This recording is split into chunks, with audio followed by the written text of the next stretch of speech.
Alors, puisqu'on est entre nous et qu'on a un peu de temps devant nous, je vous propose de faire un petit icebreaker pour les gens qui sont dans le milieu de la sécurité depuis un moment.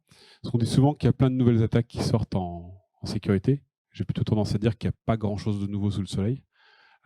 Et pour argumenter ça, je vous propose d'essayer de deviner un peu quelles sont les dates qui correspondent à chacune de ces attaques sur l'écran. Donc en haut à gauche, c'est la DDoS. N'hésitez pas à vous rapprocher ceux qui sont fond si vous voulez, hein. C'est la DDoS.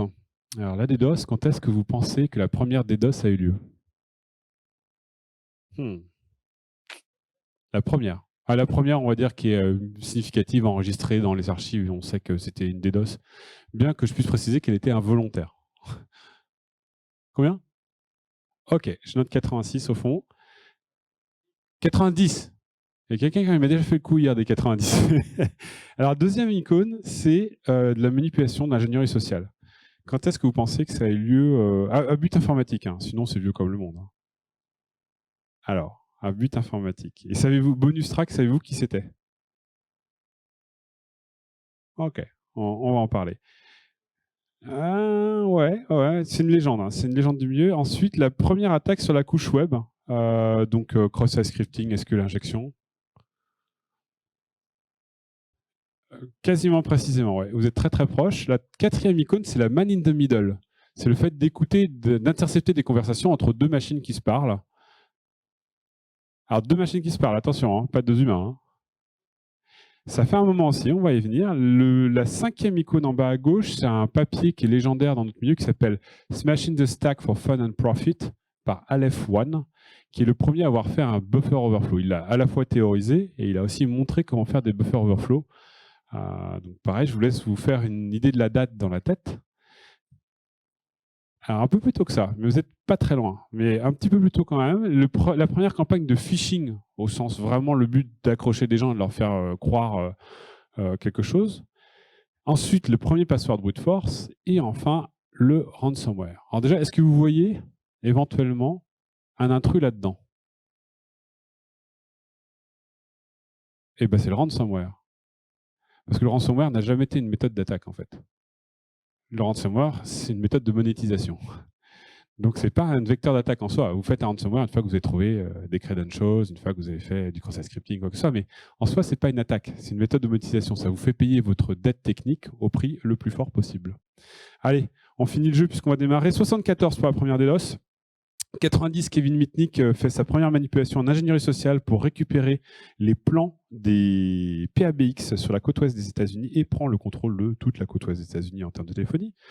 90, bien joué pour les premières attaques sur la couche web. Le manipulal, toujours Kevin Mitnick, poursuivi par Shimomura en 94, qui se demande comment quelqu'un a pu rentrer sur sa sonne. Personne n'est rentré sur sa sonne, juste on a écouté ce qui sortait de sa sonne. Aleph One, Smash the Stack for Fun and Profit 96, la première campagne de phishing 96, la première brute force officielle 97. Ransomware est apparu en 2005 et ce n'est pas une méthode d'intrusion. Allez, on va attaquer le papier. Bonjour à tous, je suis Philippe Humeau et je suis le cofondateur de CrowdSec, un logiciel open source, donc j'ai rien à vous vendre, de cybersécurité gratuit, qui remplacera bien avantageusement votre vieux fail-to-ban ou des EDR, XDR, whatever DR, qui ne font pas forcément la même chose que nous. Juste un petit peu de recul sur sur notre milieu, puis on parlera de ce qu'on fait, puis on va parler des résultats qu'on a obtenus au bout d'un an en faisant tourner l'équivalent d'un réseau de honeypot de 10 000 machines en moyenne. Là, on est plus dans les 50 000, mais on a vu quand même pas mal de choses qui nous ont amusés. Donc, on va partager ces conclusions avec vous. Juste peut-être en amont, on va partager le fait que la cybersécurité n'a jamais été un problème de moyens. D'accord. Alors, je sais que je ne vous aide pas si vous êtes des SI ou CISO dans cette histoire et que vous avez demandé des augmentations de budget.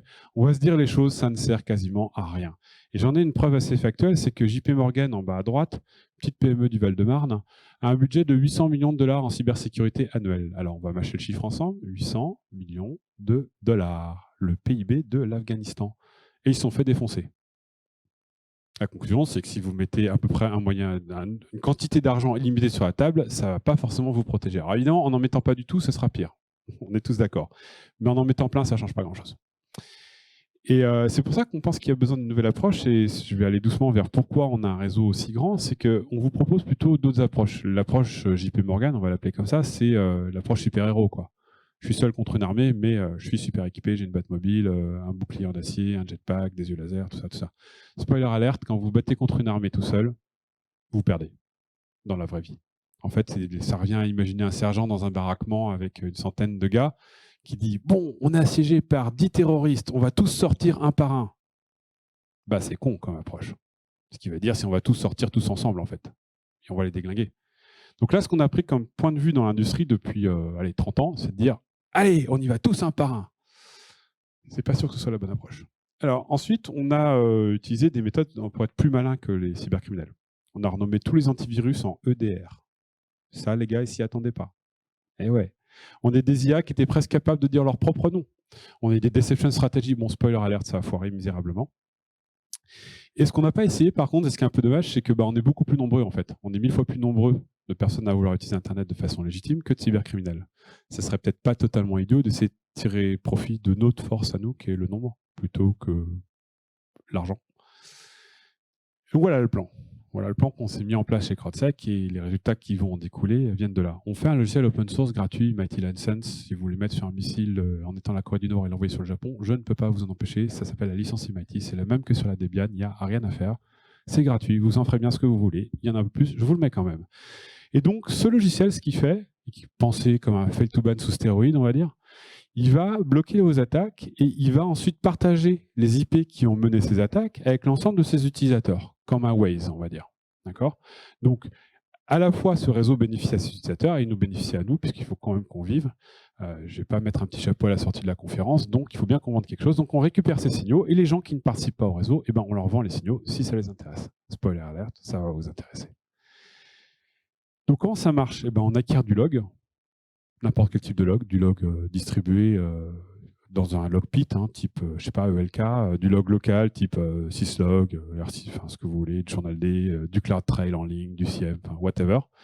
All your log belong to us. Et ensuite, on applique une recherche de comportement. C'est bien les signatures, mais ça n'a pas été révolutionnaire non plus. On fait peu de comportement. Genre, si quelqu'un rate 20 fois son mot de passe de suite, c'est peut-être qu'il n'a pas le mot de passe. C'est peut-être qu'on est en train d'essayer de deviner le mot de passe de la personne.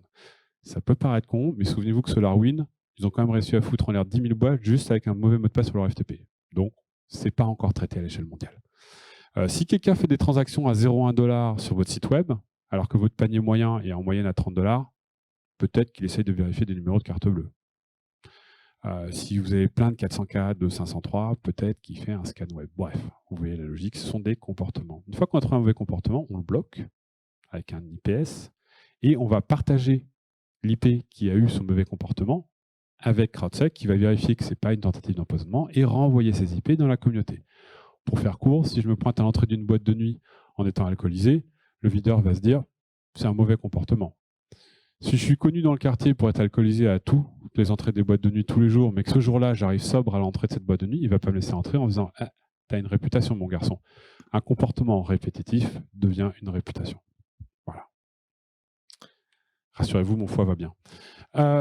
Donc, les attaques, on bloque évidemment des attaques, tout un tas, une cinquantaine de scénarios, je ne joue pas ce détail, mais pas forcément que des trucs qu'on peut considérer comme de la cybercriminalité. Je vais vous prendre le cas du bot scalping, par exemple. Le bot scalping, c'est quand vous achetez automatiquement des PlayStation 5 ou des GTX 3080 sur Walmart, parce qu'elles viennent d'arriver en stock, et que vous les revendez automatiquement sur le bon coin derrière pour 100 $, pour faire 100 $ de profit au passage. En soi, vous êtes peut-être en violation des conditions d'utilisation du site. On va se dire les choses, vous n'allez pas finir en taule pour ça. Donc, en fait, en vrai, c'est une nuisance. Ce n'est pas un problème légal, en fait. Ce n'est pas une cyberattaque. Pour autant, Walmart n'est pas content, Sony n'est pas content, le client de Walmart et Sony n'est pas content. Le seul qui est content, c'est celui qui a fait son billet au milieu. Donc, c'est un comportement qui est nocif, même si ce n'est pas forcément un comportement de cyberattaquant. Et une fois qu'on voit ce comportement quelque part dans le réseau, eh ben, on remonte tout ça et on va repartager ces informations en retour à tout le réseau. Alors, qu'est-ce que ça donne une fois qu'on a utilisé notre avantage à nous, qui est le nombre? Eh ben, on déglingue le pool d'IP des attaquants. Alors, ça peut paraître marginal, mais des noms de domaine, vous en avez autant que vous voulez. Capgemini 1, Capgemini 2, Capgemini 1 million et 1, 1 million et 2. Enfin, vous pouvez créer autant de noms de domaine que vous voulez. J'ai pris Capgemini au hasard, il n'y a rien de personnel. Mais des IP, il y en a un nombre limité, 3 milliards de routables sur Internet en IPv4 et en IPv6, on sait à qui on les donne et on donne des slices énormes de range IP, donc on peut bloquer des ranges directement et non pas des IP. De toute façon, la plupart des exploits préfèrent utiliser de l'IPv4. Donc, long story short, ce qu'on fait, c'est que quand on déglingue les pools d'IP des gens qui les utilisent, on limite leur capacité à nuire et on downgrade leurs opérations. Et on le voit bien pas mal dans les comptes Tilix que vous avez peut-être vu passer récemment. La raison pour laquelle les admin queen, c'est essentiellement parce qu'ils n'ont pas assez d'adresses IP pour pouvoir scaler leurs opérations le cran du dessus. C'est pour ça que c'est gratuit et qu'on donne le logiciel pour que le plus grand nombre puisse l'utiliser. Je fais un dernier slide avant de vous montrer les résultats de ce que ça donne ce réseau depuis un an. Mais il faut que je vous explique ça quand même avant parce que c'est un problème important. Donc ces IDS, ils reportent tous à une base de données qu'on appelle Smoke. Smoke contient à peu près 2,8 millions d'IP au moment que je vous parle. Ça représente des dizaines de milliers de machines qui contribuent et qui renvoient les signaux détectés dans Smoke. Sauf qu'on ne peut pas redistribuer Smoke directement. Alors aux gens qui font de la CTI, oui, parce que ça va conforter leur opinion sur une IP, par exemple. Sur des SOC, oui. Sur des SecOps, oui. Mais pas pour de l'automatisation, pour se protéger. Pourquoi? Parce que si quelqu'un me dit l'IP ABCD est dangereuse et que ça n'a pas été vérifié et que je diffuse ça, on retombe dans la vieille problématique des DNS RBL qu'on avait il y a 20 ans, et on n'a pas vraiment progressé. Donc là, ce qu'on fait, c'est qu'on utilise un système qu'on appelle le consensus. Le consensus, c'est qu'imaginons que vous avez dans cette partie-là de la salle installé le logiciel depuis moins de 6 mois. Et cette partie-là, dans la salle, vous avez installé le logiciel depuis plus de 6 mois. Je ne vous fais pas encore confiance. Vous êtes à l'épreuve. On va écouter ce que vous dites, mais pour autant, on ne va pas en tenir compte. Vous, je vous fais confiance. Ça fait longtemps que vous faites partie du réseau. J'ai validé vos signaux. Je sais qu'ils sont précis et efficaces et vous travaillez réellement à la protection de l'ensemble et de vous au passage. Mais si vous avez détecté un signal et que vous aussi l'avez vu, on va vous créditer d'un petit peu de trust rank que vous avez monté petit à petit dans la chaîne de confiance qu'on établit entre nous tous. C'est le problème des généraux byzantins pour ceux qui en sont familiers. On a aussi un réseau de contrôle, un honeypot. On a aussi une whitelist. Vous n'avez pas le droit de bloquer Googlebot, vous n'avez pas le droit de bloquer Microsoft Update, vous n'avez pas le droit de bloquer Quad 9, Quad 8, Quad 1, etc., etc. Et des IA, on en parlera une autre fois, c'est pas très important. Au final, en temps réel et en continu, tant qu'une IP ABCD a 150 entités contre elle, qui disent non, cette IP elle est dégueulasse, il faut la bloquer, on va la rentrer dans un deuxième data lake qui s'appelle Fire. Et Fire n'a que 20 000 IP. On a un taux de conversion d'à peu près 1%. Parce qu'on ne veut jamais vous envoyer un faux positif, en fait. Donc les algos sont très durs. On redistribue aux IPS ces IP pour qu'ils puissent se protéger. On redistribue aux clients et aux utilisateurs pour leur WAF, leur Cisco, leur Big IP, leur whatever they want, l'info. Alors voilà ce que ça donne. La CrowdSec Network Trends. Donc évidemment, comme on est des Français, on a démarré par la France. Donc évidemment, on a plus d'installations en France qu'ailleurs. À l'époque, à peu près 13 000 et 9 000 aux États-Unis, le quatrième pays étant l'Allemagne. Tout ça évolue assez vite. Je pense que les États-Unis vont nous passer devant assez vite. Les utilisateurs nous reportent en moyenne 214 IP différentes. Si vous voulez d'ailleurs prendre un point de repère comme ça dans vos têtes, dites-vous qu'une IP publique est scannée à peu près 2000 fois par jour. Je parle de l'IP de votre Freebox à la maison. Je n'ai pas l'action chez Free. Si vous avez une Livebox, ça marche aussi.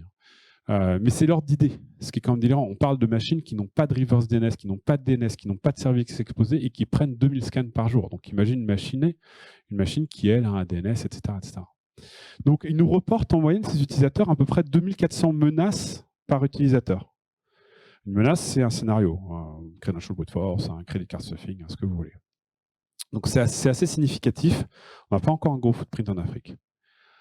Et sur l'état des cybermenaces, alors c'est marrant parce que dans le top 10 des countries, on m'a souvent dit ça ne veut rien dire. Je vous rejoins tous, ça ne veut rien dire. Parce qu'évidemment, les États-Unis sont le top 1. Pourquoi? Parce que c'est eux qui ont le plus d'IP dans le monde. Jusqu'ici, ça paraît normal. Et comme c'est eux qui ont le plus d'IP et le plus de machines, c'est eux qui sont le plus compromis, donc c'est eux qui véhiculent le plus de malware dans le monde. Ça ne paraît pas totalement idiot. Alors, il y a des nuances à apporter à ça. Par exemple, nos anciens amis russes ont une forte tendance depuis très longtemps à utiliser des exit points qui ne sont pas chez eux, depuis un peu plus de 20 ans en fait. Donc on ne les voit pas sur le radar comme étant russes, évidemment, ou très peu. Ils passent par des IP pakistanaises, chinoises, allemandes, mais bref. Donc on voit un petit peu le breakdown de ces threats par région. Mais là où c'est intéressant, c'est que ce 1%, il représente quoi en fait? Ce 1% de conversion dont je vous parlais, c'est-à-dire entre les 2,8 millions d'IP qu'on capte sur 15 jours roulants et la blocklist qu'on distribue à nos utilisateurs, ces 1% d'IP sont responsables pour 92% des attaques qu'enregistre une machine. Autrement dit, 92% des attaques sont menées par juste un tout petit nombre d'IP dans le monde. C'est les plus bruyantes, les plus agressives, les plus violentes, celles qui se cachent le moins aussi. Ce n'est pas forcément celles qui tournent le moins. Comment on a fait ça? On a mis deux machines différentes. Une qui se protège juste avec du comportemental, et une qui se protège avec de la réputation et du comportemental. Et vu la façon dont est fait le logiciel, si vous êtes bloqué par la réputation, vous n'arrivez même pas à l'étage comportemental. Et bien 92% des attaques sont d'ores et déjà bloquées au niveau réputation. Ce qui décarbone quand même un peu l'économie parce que ça vous évite de kicker du Java, du PHP, du machin downstream dans vos SI pour répondre à des attaques. Okay. Alors, pardon, excusez-moi. Donc dans Smoke, on a fait un extrait il y a quelques jours. Ce qui est intéressant, c'est que toutes les ranges d'IP évoluent pas à la même vitesse. Donc Fire, je vous dis, c'est le data lake super curated. Smoke, c'est le data lake uncurated. Et puis on a un ratio des IP agressives dans Smoke depuis 3 mois, 1 mois, depuis toujours, et depuis 1 semaine.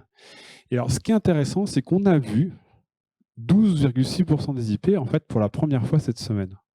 Ce que ça nous dit, et ce qui est quand même pas négligeable, c'est qu'on a une rotation des IP. Alors on ne peut pas l'extrapoler à tout le range, à toute la base. Ce qu'on sait, c'est que 12,6% des IP sont nouvelles toutes les semaines. Ça veut dire aussi que 12,6% des IP globalement en sortent, puisqu'on a une valeur de Fire qui est un peu constante. Autrement dit, les pirates font tourner leurs IP. Ce n'est pas toujours les mêmes. Alors, on peut effectivement ne pas en être surpris, mais là, on a un fait statistique réel pour l'appuyer. Et on sait à quel ordre de pourcentage. À l'autre extrême du spectre, on a à peu près 20-25% d'IP qui ne changent jamais. C'est-à-dire qu'on a un quote dans la cybersécurité, c'est que si vous n'avez jamais été visité par le numéro 31 Jing Wrong Street, qui est un AS chinois pourri, vous n'existez pas sur Internet, quoi. Franchement, s'ils sont jamais venus vous voir, c'est que vous n'existez pas sur Internet. Vous avez un problème de routage, il faut checker, les gars. Donc ça fait partie du fond qui est toujours là, mais pas d'hier. Je les connaissais il y a 20 ans, ces IP. Ce qui est quand même dingue. Donc oui, on en a qui tournent beaucoup, mais on en a aussi beaucoup qui ne tournent pas du tout, quoi. Alors ce qui est intéressant, c'est que ça fait un 2% renewable rate à peu près toutes les 12 heures. Donc c'est pas mal de garder un peu ces valeurs en tête, puisque là, elles sont factuelles sur des dizaines de milliers de machines dans le monde. Alors un truc qui va faire un peu grincer les dents, je m'excuse auparavant pour les gens d'OVH dans la salle s'il y en a. Je pense que les gens d'AWS sont un peu plus contents de ce graphe. Ce que nous dit ce graphe, c'est si vous prenez une IP d'AWS qui est compromise, au bout de combien de temps elle n'est plus compromise? Et c'est pas inutile en fait. On se rend compte que AWS en l'occurrence, et on n'a pas d'action, rien, enfin bref, on n'est pas plus copains avec eux qu'avec OVH. Au bout de 3 jours en moyenne, la threat est neutralisée chez AWS. Et pour ceux qui utilisent AWS, vous savez pourquoi. Quand vous avez une machine de compromise, si vous ne la nettoyez pas, c'est AWS qui s'occupera de la nettoyer pour vous. Donc c'est clair, au bout de 3 jours, toutes les IP qui sont comprises sur AWS, elles disparaissent. À l'autre bout du spectre, après on a GCP qui met un peu plus de temps. On a ensuite Azure, très peu de temps derrière, et on a OVH à 17 jours. Alors, je ne vais pas chambrer OVH pour rien, ça serait injuste. La différence, évidemment, c'est que sur un OVH, vous avez quand même des blocs qui peuvent dater des années 80, quoi, qui ne sont pas forcément aux toutes dernières normes en termes de patch. Sur AWS, vous avez tendance à avoir des infrastructures plus récentes, plus modernes, plus up-to-date. Donc forcément, c'est comparer deux choses relativement incomparables. Ceci dit, ce graphe nous dit quelque chose, il nous dit surtout quelque chose de DigitalOcean. On attend toujours le jour béni où une IP de DigitalOcean sera nettoyée. On n'en a pas vu. Après, c'est un graphe que sur 50 jours, mais ça veut dire qu'ils n'ont vraiment rien à faire. C'est-à-dire qu'une IP compromise sur DigitalOcean, elle le sera encore en 2040, quoi. Un autre graphe, alors je suis désolé, hein, c'est une séance un peu technique, donc c'est pas super sexy sur les slides, mais ça veut dire que vous pouvez prendre des photos, hein, c'est public, il n'y a pas de souci. Si on prend le nombre d'IP agressifs qui ont moins d'une semaine, moins d'un mois et moins de 3 mois, au final, AWS est loin devant. Parce que même s'ils nettoient très vite, ils en ont tellement qu'ils se font compromettre très très souvent aussi. Donc finalement, dans le top des IP qu'on a beaucoup vu dans cette histoire, en une semaine, eh ben, c'est souvent AWS. Parce que c'est très très facile de déclarer une spot instance, d'en servir comme une instance de rebond, et puis de se la faire fermer au bout de 3 jours en fait. Alors DigitalOcean, c'est les plus durables en général, hein. C'est-à-dire qu'ils en ont beaucoup, mais en plus, eux, ils les nettoient pas. On va se dire les choses, je n'ai pas de problème à le dire, puisque ils font pas le boulot, on va pas se jeter des fleurs. Azure, moins d'IP qui tournent assez vite finalement et qui sont nettoyés assez vite, GCP, OVH derrière, qui, même s'il met plus de temps à nettoyer ces IP, en a quand même moins en volume qui sont compromises. Linon, Etzner, etc., etc. Et puis la longue traîne, qui sont en fait aucun des gros cloud providers. Si on additionne toute la colonne de gauche, là on doit être, je sais pas, je vous la fais à 15 000, quoi.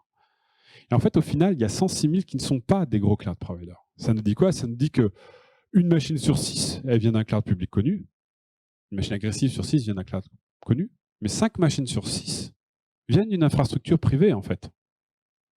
D'un data center, ou de votre cave, ou d'une Freebox, ou d'autres choses. Mais en fait, pas forcément de cloud centralisé.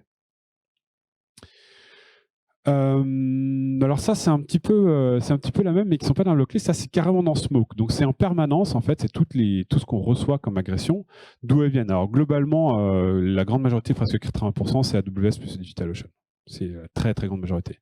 Les autres sont un peu moins présents, même s'ils ont pour autant beaucoup d'IP. Il y a un truc qui m'a étonné d'ailleurs dans ce slide, c'est que Alibaba a énormément d'IP. Alibaba est le deuxième cloud provider mondial, je crois, de mémoire. 2 ou 3, mais je crois que c'est 2. Hein. Je crois qu'ils sont plus gros que GCP et Azure. Et pour autant, ce n'est pas les plus présents dans ce domaine. Alors, je ne sais pas si c'est qu'ils font une meilleure due diligence pour nettoyer leur machine, ou si c'est qu'ils ne sont pas utilisés pour ça, mais en tout cas, on était surpris de les voir à cette échelle de taille et avec au final aussi peu de malicious IP comparé à AWS ou DigitalOcean. On va revenir un peu en arrière. On a tous souffert pendant le mois de décembre, je pense. Enfin, vous un peu plus que moi. Ça m'a fait des nuits blanches aussi, mais plutôt positives. Et Log4j. Alors, pour ceux qui auraient habité sur une planète distante pendant cette période-là, c'était une petite vulnérabilité classée 10 sur 10 sur l'échelle des CVE, qui me permettait globalement de faire des très très beaux remote routes un peu partout et pour la plupart très rigolos. Il y a quelques banques qu'on suait, pour ne pas vous le cacher, hein, parce que les banques aiment bien le Java, les industries aiment bien le Java. Et voilà, on a tous passé des moments un peu difficiles éventuellement dans cette période-là. Donc évidemment, à la sortie de la vulnérabilité, il y a un énorme pic. Ce qui nous a intéressé, c'est en fait le délai avant l'exploitation, avant le pic d'exploitation le plus massif. Et on s'est rendu compte qu'en fait, je crois que la faille est sortie le 12 décembre de mémoire. Et en fait, le pic, l'extrémum local, comme on l'appelle en statistique, était aux alentours de 18. Donc ça a mis presque 4 jours à vraiment ramp up au maximum de la crise.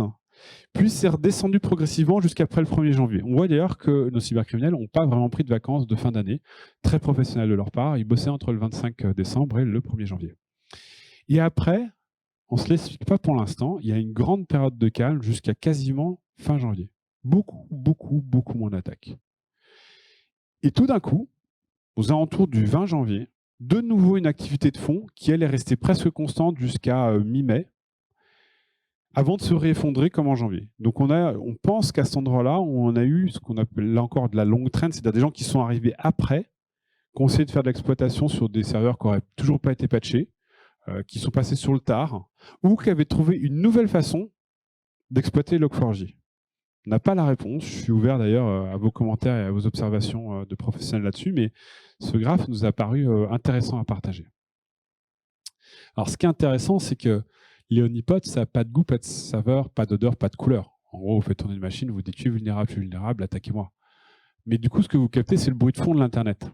CrowdStrike défendent des machines qui sont utilisées réellement par des vraies boîtes qui ont des vrais services, qui gagnent du vrai argent avec des vrais cybercriminels qu'ils attaquent pour faire un vrai profit. Donc, la cartographie et la topographie de ce qu'on reçoit comme attaque est beaucoup plus qualifiée dans un cas que dans l'autre. Et ce qui est marrant, c'est que nos clients, ou utilisateurs pour être plus précis, travaillent dans une verticale. On sait laquelle. Par exemple, on a Le Monde. Le Monde travaille un peu dans le média, quoi. On a Adobe. Adobe travaille un peu dans le retail. Enfin, Adobe Magento, pardon, travaille un peu dans le retail. On a, je sais pas moi, EDF ou autres qui vont travailler dans l'énergie, de ça. Et ce qu'on vous proposera, alors je ne peux pas vous le faire là pour l'instant, mais je vous le propose bientôt, c'est la catégorisation par verticale. C'est-à-dire quel groupe d'IP est agressif à travers quelle verticale. Il faut voir qu'il y a un concept philosophique derrière qui est intéressant. Imaginez des IP, quand on va soustraire le bruit de fond, qu'on a aussi, des IP qui n'attaquent que les médias. On va se retrouver avec ce petit subset d'IP qui sera beaucoup plus, mais qui n'attaque que les médias. Et peut-être qu'ils attaquent les médias en Allemagne, en France, en Angleterre, spécifiquement pendant les périodes électorales. Qu'est-ce qu'on peut en déduire? C'est que ces IP ne sont même pas agressives contre les médias. Elles sont agressives contre la démocratie, en fait. Et donc, en ayant cette verticalisation du signal, on va pouvoir, j'espère, et vous serez les premiers à en bénéficier, vous apporter encore une autre visibilité, une autre vision, une autre dimension dans l'analyse de ces attaques qui se produisent, puisque on sait quelle IP, on sait d'où elle vient géographiquement. Je vous donne un exemple avec EDF encore. C'est EDF a des serveurs à Singapour, EDF a des serveurs en Irlande, EDF a évidemment des serveurs en France. Pour autant, quand vous attaquez le serveur d'EDF à Singapour, ça reste en fait un acteur français qui est attaqué, même s'il est implanté à Singapour. Donc du coup, géographiquement, on peut fencer des IP qui ne sont pas spécifiquement dans un pays précis, mais qui sont reliés à un acteur précis. Ce qui est intéressant. De la même façon, un acteur qui ne se préoccupe pas de la verticale, par exemple en ransomware, qui va attaquer du média, du retail, de l'auto, de l'énergie, on appelle ça un acteur horizontal. puisqu'en fait, il n'a pas de spécialisation. Comme Conti, par exemple, le groupe de ransomware dont on parlait tout à l'heure, ces gens, ils s'en foutent complètement de ce que vous faites dans la vie. Du moment qu'ils peuvent rentrer dans votre SI, vous chiffrer, vous demander de l'argent, que vous fassiez des bagnoles ou de la flotte, c'est pas bien grave pour eux. Donc ça, c'est un acteur horizontal. Voilà. J'ai fait assez vite, peut-être trop d'ailleurs, ou pas, je sais pas, mais ça va nous laisser un petit peu de temps pour des questions si vous le souhaitez. Oui. Fort, ou sinon on va essayer de vous trouver un micro.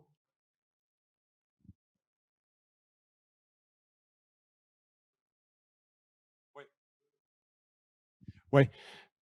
Oui, très bonne question. Entre Fire et Smoke, en fait, tout le réseau pompe du signal en permanence vers Smoke.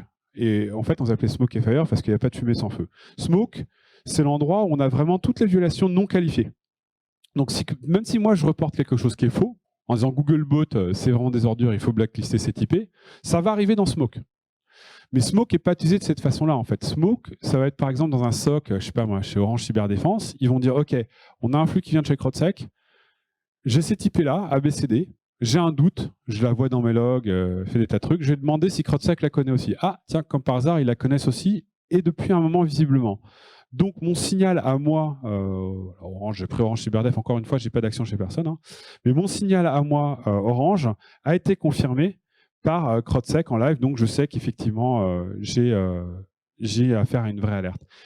Fire, à l'inverse, c'est une base sur laquelle nous, on se commit en tant que CrowdSec en vous disant vous pouvez bloquer toutes les IP qu'on vous envoie de Fire. Il n'y a aucune erreur possible dans Fire. En fait, on est tellement nombreux à avoir vu cette IP comme étant agressive que vous pouvez la flinguer sur vos routeurs de bordure si vous voulez, ou envoyer un captcha à chaque fois que vous la croisez, ou lancer une EMFA. Enfin, faites la remédiation que vous voulez, mais remédiez. Et voilà la différence entre Smoke et Fire. Là, ce que je vous montre, c'est la console qui vous permet de voir, par exemple, là, c'est nos honeypots. Je ne vais pas prendre un client réel, ça sera un peu déplacé. Mais je vais prendre un honeypot ici, par exemple, celui-là, Careful Crappy. Careful Crappy, il fait quoi dans sa vie? Il fait du SIP, de la VoIP. Et là, on a halluciné, parce qu'avant, on ne traitait pas la VoIP. Il y a un client qui nous a dit qu'il faudrait peut-être faire de la VoIP. On a fait un scénario VoIP. Ah bah, alors d'un coup, on s'est retrouvé avec un nombre d'alertes. C'est incroyable. J'ai découvert un monde entier. Et là, on voit par exemple que cette IP, la 2079, machin, là, elle est agressive. Alors, c'est en live, hein, donc j'espère que ça va charger comme il faut. Alors, elle est même très, très, très agressive. Là, on a un bon winner. Elle a été vue plein de fois ces dernières 24 heures, ces derniers 7 jours all time, donc ça fait que 3 jours qu'on l'a, ça fait depuis 6 juin. Alors ouais, il faudra corriger d'ailleurs ça, je dirais aux développeurs que all time et 7 jours, ça ne veut pas trop dire grand-chose quand ça fait que quelques jours qu'elle est active, mais elle est très, très, très active. Elle fait du SIP brute force. C'est un bad acteur, on n'a aucune forme de doute possible. Elle est active en continu depuis un bon moment. Et elle vient d'un bloc d'IP qui est chez Microsoft. C'est un beau /10. Félicitations à la maman. Qui nous a fourni une IP complètement pourrie qui fait du SIP de force. Est-ce que vous avez d'autres questions? Oui.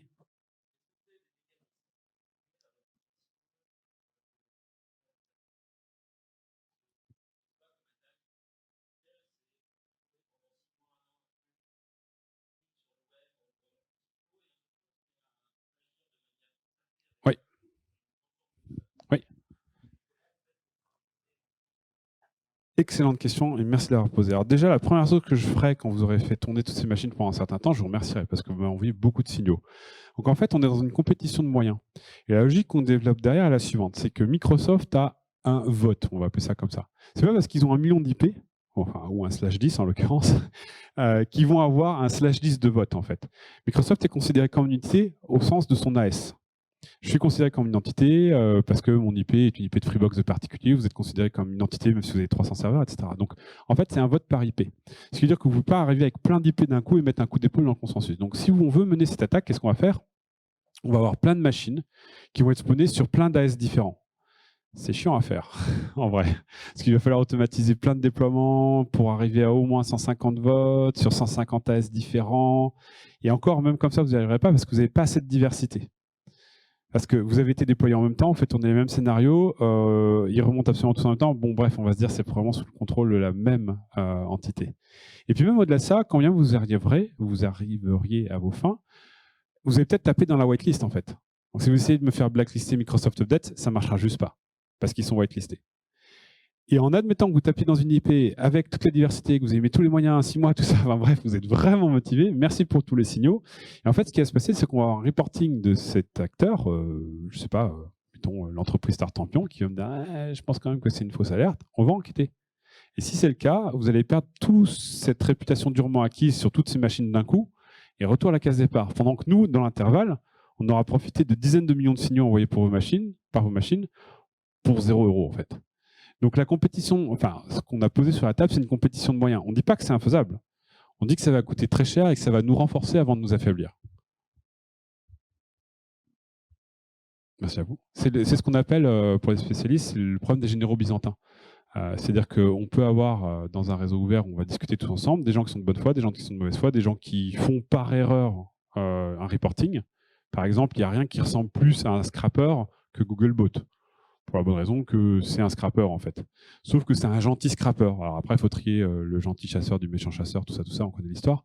Mais pour faire court, on va whitelister Googlebot, l'histoire que si quelqu'un se dise oui, ça c'est une mauvaise IP, on sait, il est un peu énervé, mais on va pas le bloquer tout de suite quand même.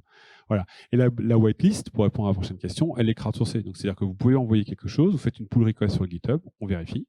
Si tout le monde est d'accord, a dit oui, effectivement, c'est les Git, je sais pas moi, c'est Microsoft Updates. On va reverse DNS update.microsoft.com, on va récupérer les IP, on va les ajouter dans la whitelist. La whitelist est gratuite, open source, vous pouvez la récupérer pour vos firewalls aussi. Vous pouvez ajouter d'autres blocklists à vous, par exemple. Je vais prendre un exemple typique. On a Ledger, vous connaissez peut-être la boîte qui fait des cryptocurrency cold wallet. Ils sont assez spécialisés sur la blockchain, on va se le dire comme ça. Donc, ils ont des IP qui attaquent la blockchain. Et ils nous ont dit, bah ouais, mais moi, ces IP, si vous voulez, je vous les donne, parce que je ne suis pas spécialisé en distribution d'IP comme vous, donc si vous voulez, je vous les donne. Et si vous les donnez vous-même à votre communauté, bah, ça me va bien, en fait. On n'a pas besoin qu'elles soient payantes, vous dites juste courtesy of Ledger, quoi. Donc, on va avoir de plus en plus dans la console, vous pourrez mixer les sources d'IP qui vous vont bien, gratuites ou payantes, en plus de celles que nous, on détecte en communautaire. Et là, en l'occurrence, Sequoia, nos copains de chez Sequoia vont nous en fournir. Les copains de chez Ledger vont nous en fournir. Et puis ceux qui seront peut-être payants, on les intégrera aussi. Et vous pourrez mixer ce que vous voulez comme source d'IP dans votre IPS directement, en plus de notre blocklist à nous, évidemment. Est-ce que vous avez une autre question avant qu'on se fasse chasser, je pense? Alors, si vous n'en avez pas d'autres, la bonne nouvelle de la journée après tout ça, c'est qu'il y aura de la goudale, de la bière sur notre stand C5 à partir de 16 ou 17 h avec des petits fours et qu'on sera ravis d'en parler avec vous. Si vous avez plus de questions, on sera ravis d'en parler avec vous. Si vous avez un chèque, ce n'est pas nécessaire puisque c'est open source et gratuit. Et sur ce, je vous remercie et je vous souhaite un bon FIC.